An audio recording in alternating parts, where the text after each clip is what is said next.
بسم اللہ الرحمن الرحیم۔ السلام علیکم ناظرین، آپ دیکھ رہے ہیں کراس فائر اور میں ہوں محمد نوشاد علی۔ ناظرین، آج ملاقات کا دن تھا بادی پی ٹی آئی کی فیملی کے ساتھ۔ اڈیالہ جیل کے باہر علیمہ خان صاحبہ اور عظمیٰ خان صاحبہ موجود تھیں، لیکن کوئی بہت زیادہ رش اور بہت زیادہ کوئی شور شرابہ ہمیں دیکھنے میں نہیں آیا۔ کہنے کو جو ایک بڑی امپورٹنٹ جو وزیر اعظم صاحب کی طرف سے ایک آفر آئی ہے، جس میں انہوں نے کہا ہے کہ جو ہم اگر یہ پاکستان تحریک انصاف مذاکرات کرنا چاہتی ہے، میں سن رہا ہوں کہ کوئی مذاکرات کی بات ہو رہی ہے، ڈائلاگ کی بات ہو رہی ہے، سیاسی ڈائلاگ کی بات ہو رہی ہے، تو میری آفر پہلے بھی موجود تھی، میں نے پہلے بھی کہا تھا، آج بھی میں کہتا ہوں، لیکن اس کے ساتھ انہوں نے لیکن لگا دیا ہے کہ اس کی آڑ میں بلیک میلنگ نہیں ہوگی۔ اس سے واضح ہو رہا ہے کہ کن کن باتوں کو یا کن مطالبات کو حکومت بلیک میلنگ کی نظر سے دیکھتی ہے اور کن معاملات کے اوپر وہ سمجھتے ہیں کہ مذاکرات ہونے چاہیے۔ یہ جو معاملہ ہے یہ اب کس طرف جائے گا، اور ایک امپورٹنٹ پہلو یہ ہے کہ جو ملاقات کی بات کر رہے ہیں رانا ثناء اللہ صاحب اور ایک جو اور وفاقی وزیر ہیں، انہوں نے یہ کہا کہ 8 فروری تک اب ملاقات نہیں ہوگی۔ یہ بھی ایک بڑا اہم معاملہ ہے، کیونکہ اگر ملاقات نہیں ہوگی تو پھر کیا معاملہ پاکستان تحریک انصاف جو ہے کس طرح سے آگے بڑھائے گی، کیونکہ آج یا تو یہ پاکستان تحریک انصاف کی اسٹریٹجی تھی کہ صرف وہاں فیملی موجود تھی اور کوئی کارکن اور اس طرح کا رش ہمیں اڈیالہ جیل کے باہر اس طرح سے نظر نہیں آ رہا تھا، یا کہ لوگ جو ہیں وہ اپنی دلچسپی اس معاملے میں کھو چکے ہیں، یا جو پارلیمنٹیرینز ہیں وہ بھی اب اس میں دلچسپی نہیں رکھتے کہ وہ اڈیالہ جیل کے باہر۔ ان سب معاملات پر بات کریں گے، لیکن اس کے ساتھ ساتھ ایک اور اہم خبر بھی ہے جو بڑی اہم ہے۔ پاکستان کے معاشی محاذ کے اوپر ایک بڑی کامیابی، 20 سال کے بعد پاکستان کوئی نجکاری کرنے میں کامیاب ہوا ہے۔ پاکستان انٹرنیشنل ایئر لائن جو ہے وہ 135 ارب روپے کے عوض جو حبیب گروپ ہے، اس نے عارف حبیب گروپ، انہوں نے کنسورشیم نے جیت لی ہے یہ بولی۔ اور اس کے بعد جو امپورٹنٹ پہلو ہے، یہ تو ایک آپ کے سامنے ایک 135 ارب کا ہنسہ ہے، اس کے اندر سے 92.5 جو پرسنٹ ہے یہ واپس اس میں انویسٹ ہونا ہے، 7.5% جو ہے وہ گورنمنٹ کی کٹی میں آئے گا۔ جو 75% شیئر عارف حبیب نے خرید لیے ہیں، جو نیکسٹ 25% ہیں وہ آئندہ 90 روز کے اندر ان کی بولی دینی ہوگی۔ معذرت چاہوں گا۔ اب معاملہ یہ ہے کہ یہ 25% کچھ اپریسیشن کے ساتھ لے گی اگر پارٹی انٹرسٹڈ ہوگی۔ کیا معاملات بنیں گے، پی آئی اے کا مستقبل کیا ہوگا، کیا اس طرح سے یہ ایک جو دنیا کے بڑے جو ایئر لائن کے طور پر جانے جانے والی ایک زمانے میں اس کی وجہ سے بہت سی ایمریٹس کے بارے میں بھی کہتے ہیں اور بھی ایئر لائنز کے بارے میں کہا جاتا ہے کہ اسے پی آئی اے کی وجہ سے یا پی آئی اے کے سٹاف نے یا پی آئی اے کی جو اسٹرینتھ تھی اس کی وجہ سے قائم کیا گیا، اور آج وہ دنیا کی بہترین ایئر لائنز میں ان کا شمار ہوتا ہے، لیکن جو ہماری پاکستان انٹرنیشنل ایئر لائن ہے وہ اس کی حالت دگرگوں ہے۔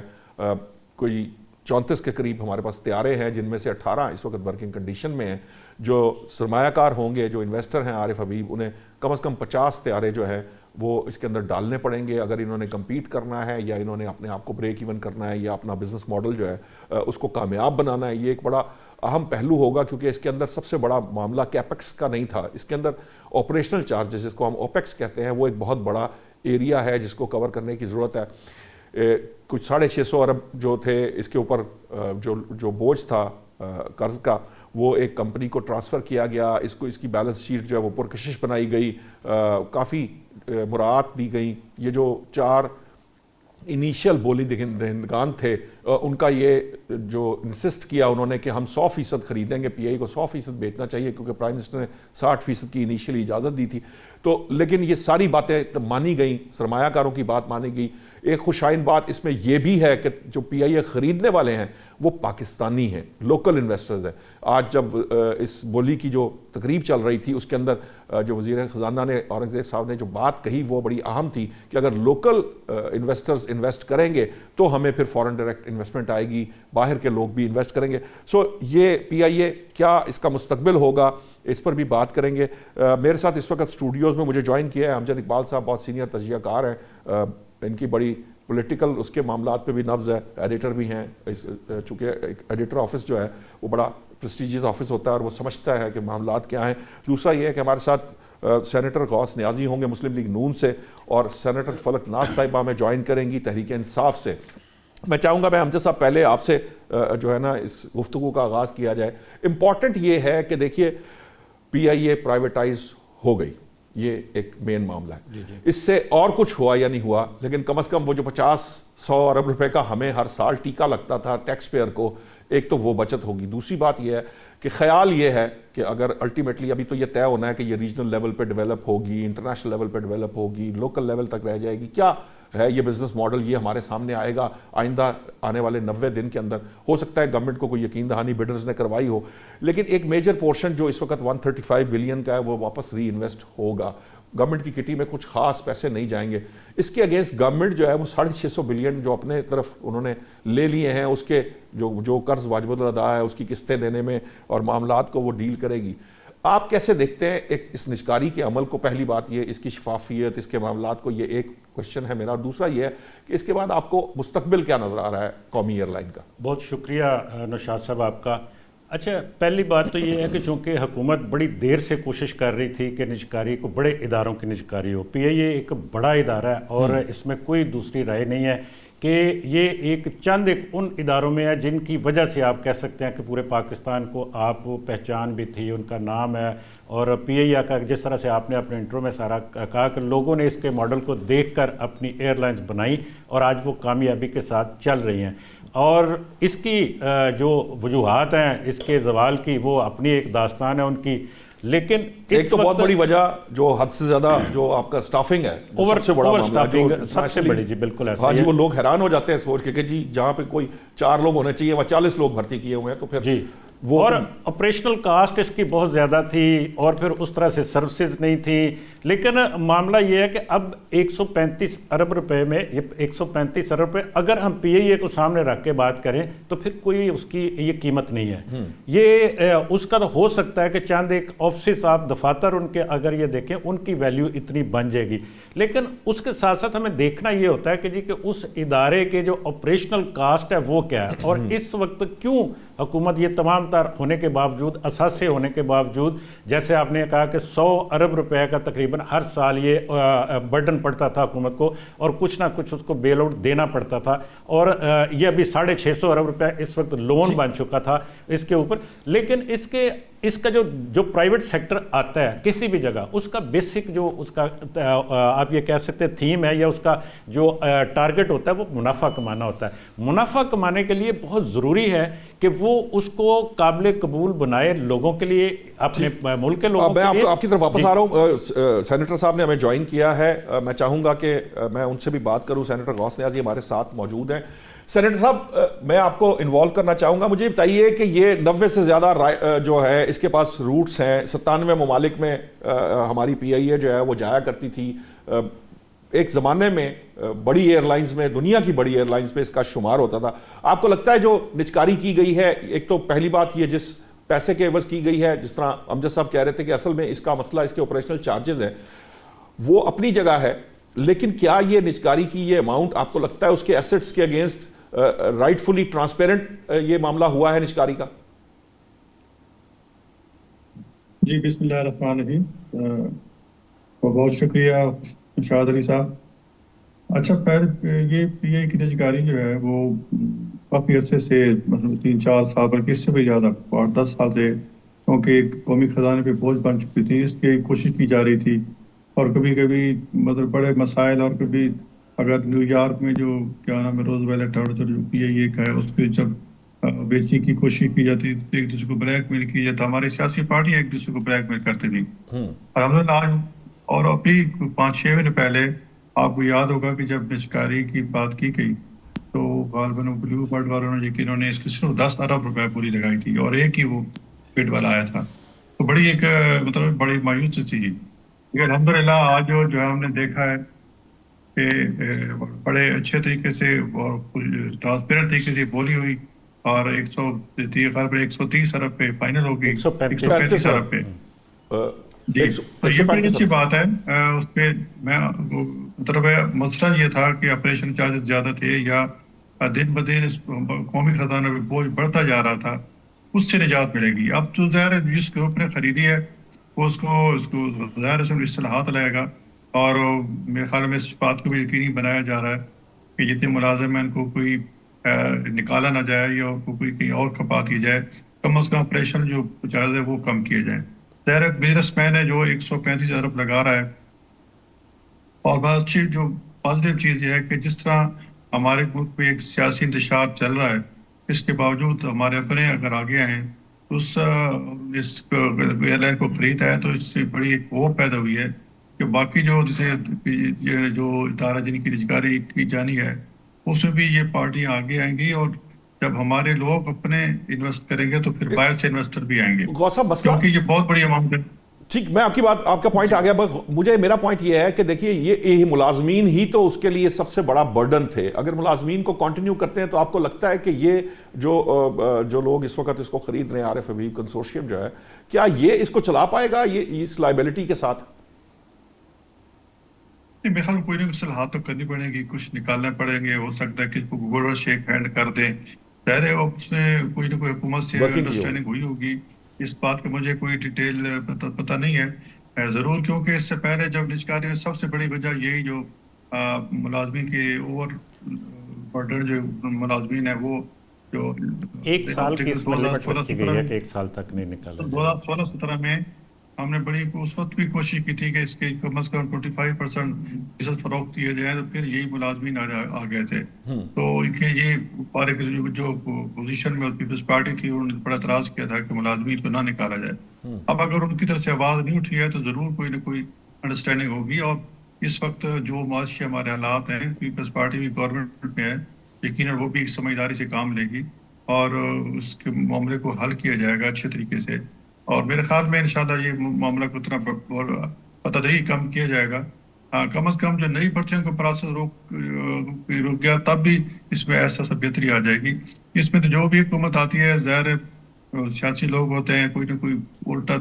زیادہ سے زیادہ بھرتیاں کی جا رہی تھی. تو یہ پروسیس کم اب چونکہ پرائیویٹائز ہو گیا تو یہ پروسیس اب رک جائے گا. اور ایسا جو 2 لازمی سرپرست ہیں ان کو کہیں نہ کہیں گولڈن شیک ہینڈ کھپایا جائے گا، جس کے بعد انشاءاللہ یہ اپنا نام پیدا کرے گی. اور یہ جو ظاہر ہے آپ نے جیسے میرے پوری کی بات کی کہ یہ تو PIA تو ایسی ہے کہ اس نے بہت سی ایئر لائنز کو کھڑا کیا ہے، دنیا میں انٹروڈیوس کرا ہے، لیکن ہم چونکہ ہر حکومت کے دور میں آمریت کے دور ہے، اس کے دور میں جو ہے سارے اس کے مینجمنٹ کو صحیح ہم کنٹرول نہ رکھ سکے، جس کی وجہ سے اور کوئی یہ پروسیس ابھی نہیں شروع. یہ نیشنلائزیشن ذوالفقار علی بھٹو دور کی ہوئی تھی، اور اس وقت سے اس پہ جو بھرتیاں پہ چونکہ کنٹرول پرائیویٹ ادارہ ہوتا ہے تو وہ جو ایڈمن ہوتا ہے وہ اپنے طریقے، چیئرمین ہوتا ہے وہ اپنے طریقے سے کرتا ہے. جب گورنمنٹ کے انڈر آتا ہے تو بہت سی باتیں شروع ہو جاتی ہیں. اب چونکہ پرائیویٹائز ہو گیا ہے. جی ٹھیک ہے. میں اگر آپ نے نیشنلائزیشن کی بات کی ہے، یہ بھی ایک بڑا دلچسپ موضوع ہے کیونکہ یہ پیپلز پارٹی میں گورنمنٹ صاحب پہ بڑا اس کے اوپر آرگیومنٹ ہوتا ہے. امجد صاحب، دنیا میں بہت سے ممالک ایسے ہیں جہاں پر اسٹیٹ اونڈ انٹرپرائزز نہ صرف چل رہی ہیں، بڑی کامیابی سے چل رہی ہیں. یہ جو ابھی جو بات ہوئی، اگرچہ کہ اس میں سے مین جو ان کا جو قرض تھا یا ان کی لائبلٹیز تھیں وہ تقریباً کوئی یہ جو 600 سے 800 ارب روپے کی وہ سائٹ پہ 650 ارب کی سائٹ پہ کر دی گئی. اس کے بعد یہ فرسٹ کوارٹر میں، یہ 2025 کے فرسٹ ہاف کے اندر آپ کہہ لیجئے کہ اس نے 6-6.5 ارب کا خالص منافع، نیٹ پروفٹ اس کو کہتے ہیں، وہ شو کیا. اس نیٹ پروفٹ کے بعد کیونکہ لوگ تو کہتے ہیں اس کے تو روٹس اور اس کے ایسٹ جو ہیں وہ کئی 100 بلین کے ہیں، یہ کوئی وہ ایسی بات نہیں ہے، یہ بہت بڑا ادارہ ہے اس پرسپیکٹیو کے اندر. تو اگر یہ پروفٹ میں آئی گئی تھی تو اس کو کیا گورنمنٹ چلانے کی پوزیشن میں نہیں تھی؟ دیکھیے بات پھر وہی آ جاتی ہے کہ ایک ٹینیور کے لیے ایک ٹرم کے لیے پروفٹ میں جا کے ہم نے دیکھا کہ پچھلے کچھ عرصے میں اس میں کافی کوشش کی گئی، لیکن سیاسی حکومتوں کے لیے 20 سال بعد یہ پہلی دفعہ پروفٹ جی وہ پہلی دفعہ ایسا ہوا نا کہ ایک ٹائم کے لیے یہ پروفٹ میں گئی. لیکن کیا یہ سروائیو اس طرح کر سکتی ہے؟ میرے خیال میں اس جو سٹرکچر اس وقت ہے یا جو سیٹ اپ اس وقت بنا ہوا اس میں تو سروائیو کرنا مشکل ہے، اس میں نہیں کیا جا سکتا تھا. اس کی وجہ یہ ہے کہ جی سیاسی حکومتوں کے اوپر، جیسے سینٹر صاحب بھی کہہ رہے تھے کہ مختلف سیاسی جماعتوں کا پریشر بھی ہوتا ہے اور پھر پارٹیوں کے اندر سے ہوتا ہے. اس میں ہزاروں کی تعداد میں امپلائیز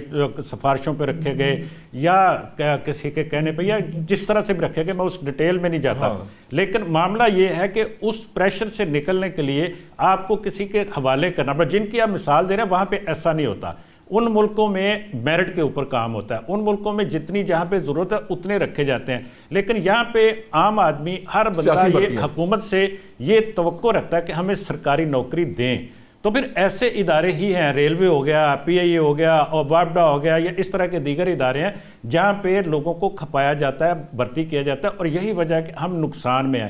اس میں بھی جیسے آپ نے خود شروع میں بات کی تھی کہ 92.5% جو ہے، جو 135 ارب روپیہ ہے، بیسیکلی 135 ارب روپیہ پی آئی اے میں انویسٹ ہوا ہے۔ آپ یہ سمجھ لیں اس میں سے نکلنا 11 بلین نکلے گا جو گورنمنٹ کے پاس جائے گا، باقی سارے پیسے پی آئی اے کے اوپر لگنے ہیں، اور دوبارہ سے یہ وہ باؤنڈ ہیں، یہ اتنے پیسے اس کے اوپر لگانے کے۔ بیسیکلی یہ بیڈنگ اسی چیز کی تھی کہ آپ نے اس پی آئی اے کے اوپر کتنے پیسے لگانے ہیں، تاکہ یہ نہ ہو کہ آپ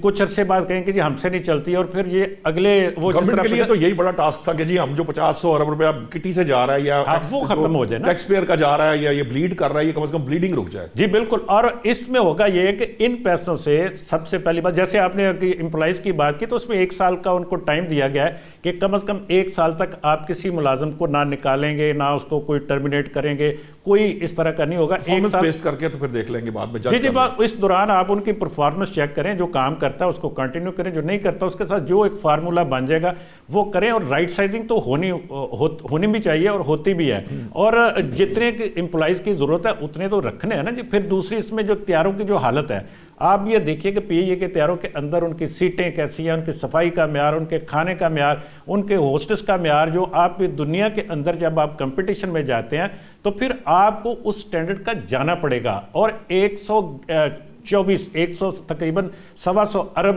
روپیہ تھوڑی اماؤنٹ نہیں ہے، اس سے آپ ایک ایئر لائن کھڑی کر سکتے ہیں۔ لیکن ابھی تو صرف 18 طیارے ہیں آپریشنل، ابھی 50 طیارے تو ان کی اوور آلنگ ہونی ہے، ادروائز بزنس ماڈل ہی نہیں بنتا، وہ اتنا وہ پیسہ اس کے لیے بھی تو چاہیے ہوگا اختیاروں کے لیے۔ اچھا میں سینیٹر صاحب یہ بات جو کہی تھی، یہ جو سیاسی بھرتیوں والا معاملہ ہے، اب اگر فرض کیجئے آپ سیاسی بھرتیاں پی آئی اے میں، ریلوے میں اور اس میں نہیں کر سکیں گے تو کل آپ اپنے کارکنوں کو کیا جواب دیں گے، کس طرح سے ان کو سیٹسفائی کریں گے؟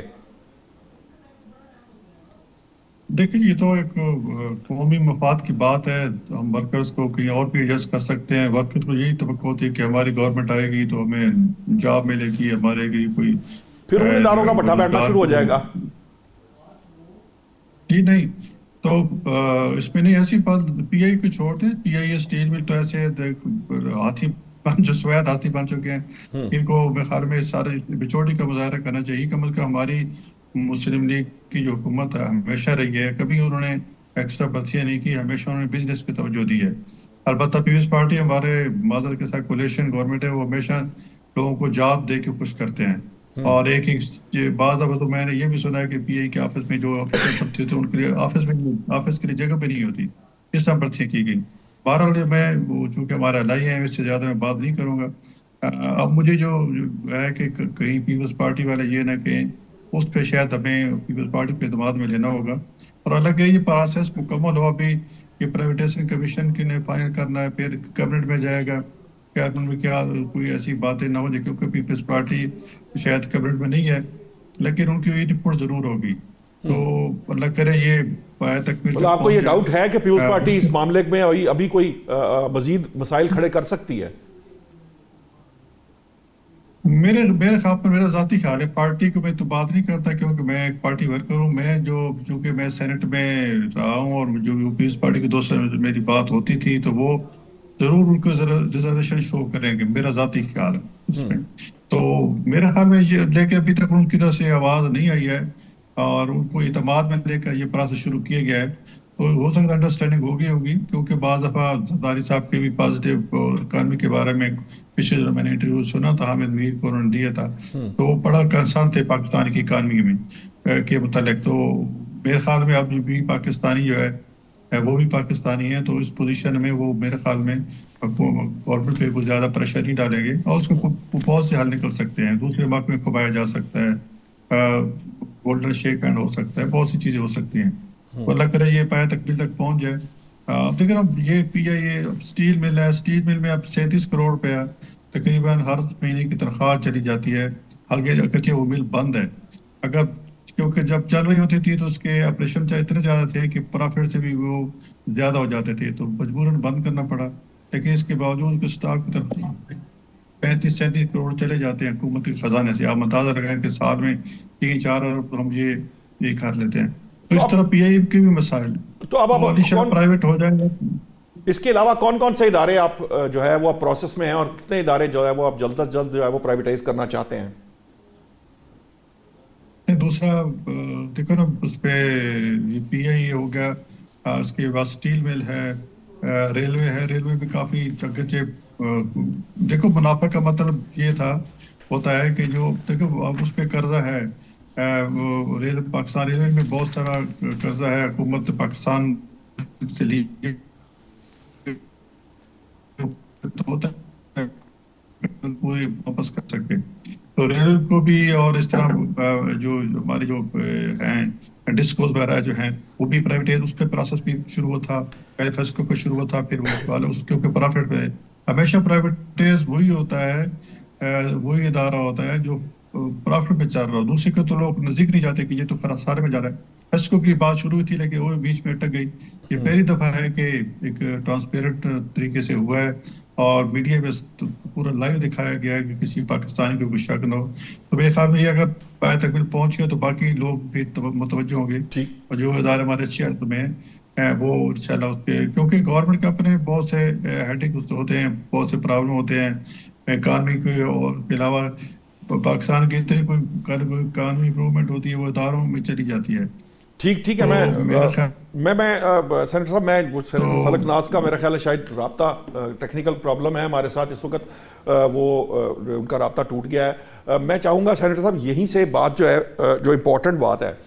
سوال میرا آپ سے یہ ہے کہ وزیر اعظم صاحب نے پہلے کچھ 2 بار یہ پارلیمان میں بھی ان کو آفر کی تھی پاکستان تحریک انصاف کو، آج پھر انہوں نے کیبنٹ میٹنگ کے اندر یہ کہا ہے، یہ جو لفظ انہوں نے لیکن کے ساتھ استعمال کیا ہے یہ کہ بلیک میل نہیں ہوں گے، مذاکرات سیاسی ڈائیلاگ کرنے کے لیے تیار ہیں۔ میں پی ٹی آئی کی بات بھی آپ سے پوچھوں گا، لیکن پہلے یہ بتائیے کہ حکومت کیا سمجھتی ہے کہ کون سا ایسا ایریا ہے جس کے اندر پاکستان تحریک انصاف جو ہے اس کو وہ بلیک میلنگ سمجھتے ہیں، حکومت سمجھتی ہے؟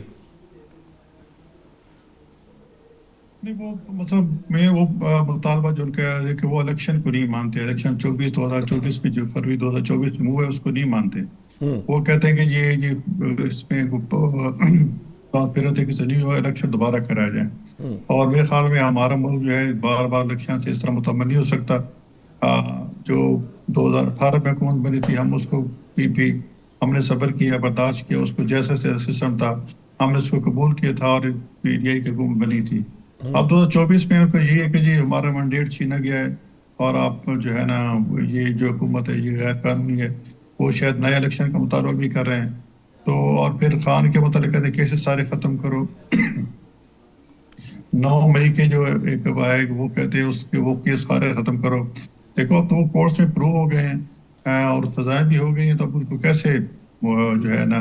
ہم جو اس کو کیسز کو ختم کریں؟ اب ان کو سزائیں ہوئی ہیں تو ٹھیک ہے، ان کو اپیل کا فورم ہے، ہائی کورٹ ہے، سپریم کورٹ ہے، وہاں جا کے اپیل کریں۔ ہمارے بھی کیسز بنے تھے تو ہم نے ہائی کورٹ اور سپریم کورٹ سے ریلیو لیا۔ یہ اگر سچے ہیں، اگر 9 مئی کے واقعے ملوث نہیں ہیں تو پھر کورٹ میں جائیں اور اپنے آپ کو ثابت کریں۔ پی ٹی آئی کہتی ہے نا سر کہ جہاں پہ جب بیک اینڈ پہ بات ہو جاتی ہے تو پھر تو انگوٹھے جو ہیں وہ کیس اس طرح سے ہی فارغ ہوتے ہیں نا کہ انگوٹھے جو ہے وہ ایئرپورٹ پہ جا کے لگوائے جاتے ہیں، وہ ان کا اسی لیے وہ چاہتے ہیں کہ اسٹیبلشمنٹ سے مذاکرات میں۔ آپ کے پاس سینیٹر صاحب واپس آؤں گا، اب چونکہ فلک ناز صاحبہ سے ہمارا رابطہ بحال نہیں ہو پایا، میں اب امجد صاحب آپ پہ تھوڑی سی ذمہ داری آ گئی ہے کہ یہ ذرا کلیئر مجھے کریں تھوڑا سا کہ یہ جو آج ہمیں ویژولز نظر آ رہے تھے ڈیالہ جیل کے باہر، اس کے اندر وہ جو بس ایسے ہی 2-3 خواتین، یہ اسٹریٹجی ہے کیا واقعی اب وہ فیملی کی طرح ملنا چاہ رہے ہیں، اور جو وہ ایک سیاسی بات چیت کا مسئلہ تھا وہ والا معاملہ ہے، یا لوگ واقعتاً اب کیونکہ ہمیں ایسی شکایات بھی آتی ہیں پارلیمنٹیرین کی طرف سے کہ وہ بھی کوئی دلچسپی نہیں رکھتے اس مزاحمتی سیاست کی یا انتشاری سیاست کی، تو آپ کو لگ رہا ہے کہ کس طرف جا رہا ہے یہ معاملہ آپ کے سامنے؟ دیکھیں یہ اسی طرف جا رہا ہے جس کی توقع تھی، یا لوگ یہ غیر جانبدار لوگ یہ سمجھتے تھے کہ یہ کتنی دیر یہ سارا کچھ، آپ یہ دیکھیے ہر پیشی کے اوپر جو کچھ وہاں پہ ہوتا رہا اس میں گریجولی کمی آتی گئی، اور پھر دوسرا اس میں ایک اور جو بات ہوئی وہ یہ تھی کہ یہ 3 روز پہلے تحریک تحفظ آئین جو تحریک بنی اس میں اشرف زئی صاحب اور صاحبزادہ فضل کریم اور دیگر جو جتنے تمام لوگ تھے انہوں نے جو مطالبات رکھے، ابھی جو آپ سینیٹر صاحب بھی کہہ رہے تھے، اس کے مذاکرات کے لیے، وہ مطالبات آپ یہ دیکھیے کہ اس کے ساتھ ساتھ جڑے ہوئے تھے کہ جی ہم مذاکرات کے لیے تیار ہیں، لیکن یہ چیزیں، وہ چیزیں ایسی ہیں جن کے اوپر مذاکرات ہو ہی نہیں سکتے۔ وہ تو چاہتے ہیں نا حکومت اپنا گلا کاٹ کے تو مذاکرات کرے، وہ مذاکرات اس چیز کے اوپر تو نہیں ہو سکتے نا۔ دوسری طرف مذاکرات کی بات انہوں نے کی، وزیر اعظم نے بڑا پازیٹیولی جواب بھی دیا اس کا، مگر جیسے آپ نے کہا کہ لگا کے، لیکن کیا پی ٹی آئی کیا ہے اس وقت؟ پی ٹی آئی کے جو ورکنگ چیئرمین آپ کہہ سکتے ہیں انہوں نے بنایا بیرسٹر گوہر ہے،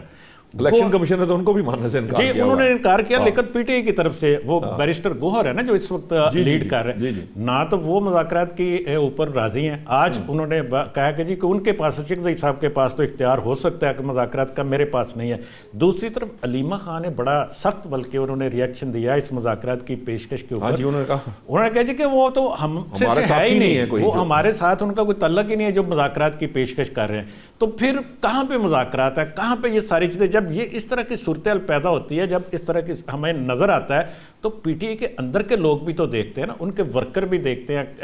لیڈرشپ جو نچلے درجے کی لیڈرشپ ہے، جو درمیانے درجے کی، جو اوپر کی لیڈرشپ، وہ سب لوگ دیکھتے ہیں نا کہ یہ ہم سے کرنے کے لیے کیا کہا جا رہا ہے۔ کیا ہم سٹیٹ کے ساتھ ٹکر لے سکتے ہیں؟ کیا ہم لڑ سکتے ہیں؟ جبکہ نہ تو آپ کے ساتھ لڑ کر دیکھ تو لیا، 26 نومبر کو بھی دیکھا، 9 مئی کو بھی دیکھا، بار بار لڑ کر دیکھا ہے، تو اس کا نتیجہ بھی تو نتیجہ دیکھ لیا نا، آج تک بھگت رہے ہیں اور سزائیں ہوتی جا رہی ہیں اور روز فیصلے آ رہے ہیں۔ تو پھر اندر سے بیٹھ کر یہی کہہ رہے ہیں کہ جی کوئی کسی قسم کے مذاکرات نہیں ہوں گے، تو پھر کیسے ہم کہہ سکتے ہیں کہ جی مذاکرات ہوں گے؟ ہم یہ تو سمجھتے ہیں دیکھیے کہ ہو ہی نہیں مذاکرات، یہ صرف ایک اہتمام حجت کے طور پر آپ یہ کہہ سکتے ہیں، وہاں سے مذاکرات کی پیشکش آ گئی، ادھر سے جواب دے دیا گیا، لیکن یہ مذاکرات نہ ہونے ہیں، نہ ہی اس کے اوپر کوئی اگلی بات چلنی ہے۔ لیکن یہ جو بات آپ نے کی کہ اڈیالہ کے باہر وہ تعداد کم ہوتی آپ 5-4 لوگوں کے اوپر آ گئی ہے، اور یہ ایسا ہی ہوگا، کیونکہ بات یہ ہے کہ اس اعلامیہ میں جو اعلامیہ تھا چکزئی صاحب نے جاری کیا، اس میں یہ کہا گیا تھا، جی قومی کانفرنس میں یہ کہا گیا تھا کہ 8 فروری کو ہم یوم سیاہ منائیں گے۔ اب 8 فروری سے پہلے کسی پلاننگ کے لیے ان کی ملاقات تو نہیں ہونی دی جائے گی۔ لیکن انہوں نے شفیع جان صاحب نے کے پی کے جو وہ ان کے ہیں، شفیع جان صاحب جو وہ ہے اسپیشل اسسٹنٹ ہیں سی ایم صاحب کے، انہوں نے تو کہا جی ہم شٹر ڈاؤن کریں گے، ہم پہیا جام ہڑتال کریں گے۔ تو اب یہ جو اس قسم کی تھریٹننگ اس کے ساتھ، کیا آپ کو وہ معاملات تو پھر آگے کی طرف نہیں جا سکتے نا، نہ ہی ان کی پھر، چونکہ ملاقاتیں بند کرنے کا مطلب کیا تھا، مقصد کیا تھا؟ وہ یہ تھا کہ اندر سے پلاننگ ہوتی ہے اور وہ باہر آتی ہے، پھر اس کے اوپر لوگ امپلیمنٹ بھی کرتے ہیں، کیونکہ دیکھیں اس میں کوئی دوسری رائے نہیں ہے کہ پی ٹی آئی صرف ایک شخص کا نام ہے، وہ شخص جو کہے گا، لوگ اس کو جو اب تک جو موجود ہے وہ سنتے بھی ہیں، مانتے بھی ہیں، ورکر بھی مانتے ہیں ان کی بات، لیکن باقی تو آپ کو چھوٹے چھوٹے پاکٹس میں، چھوٹی چھوٹی گروہوں میں تقسیم ہوتے ہوئے نظر آتے ہیں نا لوگ، کوئی کچھ کہہ رہا ہے، کوئی کچھ کہہ رہا ہے، کوئی کچھ کہہ رہا ہے۔ اگر آپ وہ فیڈنگ، وہ پلاننگ بند کر دیں گے، روک دیں گے، تو پھر باہر تو پھر اپنی ہر ایک کی مرضی ہوگی، چاہے علیمہ خان کچھ کہیں، بیرسٹر گوہر کچھ کہیں، وہ اچکزئی صاحب کچھ کہیں، صاحبزادہ فضل کریم کچھ کہیں، باقی چاہے کے پی سہیل افریدی کچھ کہیں، یہ ہر کوئی اپنی بولی بول رہا ہے، کہیں آپ کو ان کے اندر کوئی تعلق، کوئی واسطہ، کوئی رابطہ نظر نہیں آتا۔ مجھے بریک کا کہا جا رہا ہے، ناظرین جب واپس آئیں گے تو اسی موضوع کو آگے بڑھائیں گے۔ اچکزئی صاحب تو بیرسٹر گوہر اور اسد کیسر صاحب کے ساتھ کھڑے ہو کے کہتے ہیں کہ آپ کا سوشل میڈیا جو ہے وہ ہماری جو ہے مطلب فیملیز کو بھی نہیں بخشتا، اور پی ٹی آئی کا سوشل میڈیا انہوں نے شکوہ بھی کیا۔ جس قسم کی جو ڈفرینسز ہمیں نظر آ رہے ہیں، جو ان کے مروت صاحب تھے، انہوں نے 5 بڑی میجر ریزن اپنی ٹویٹ میں لکھی کہ پی ٹی آئی کسی قسم کا کوئی پروٹیسٹ نہیں کر سکتی، اور جو یہ جو جسے کہہ لیجیے نا کہ یہ جو مزاج ہے کہ حکومت یہ بڑے کلیئر ورڈ میں کہہ چکی ہے، جب تک یہ معافی نہیں مانگیں گے 9 مئی سے متعلق کوئی معاملہ آگے نہیں بڑھ سکتا۔ پھر پرائم منسٹر صاحب جو ہے وہ کہتے ہیں کہ اگر یہ سنجیدہ ڈائلاگ کرنا چاہتے ہیں تو ہم کرنے کے لیے تیار ہیں، لیکن جب بانی پی ٹی آئی مذاکرات کا رد کر چکے ہیں تو پی ٹی آئی بالکل سائڈ پر ہو چکی ہے، پی ٹی آئی نہیں ہے، تو پھر اچکزئی صاحب کیا مذاکرات آگے کر پائیں گے اور کیا وہ اس معاملے کو آگے بڑھا پائیں گے؟ ابھی فی الحال بریک لیتے ہیں، بریک سے واپس آئیں گے تو اسی بات کو آگے بڑھائیں گے۔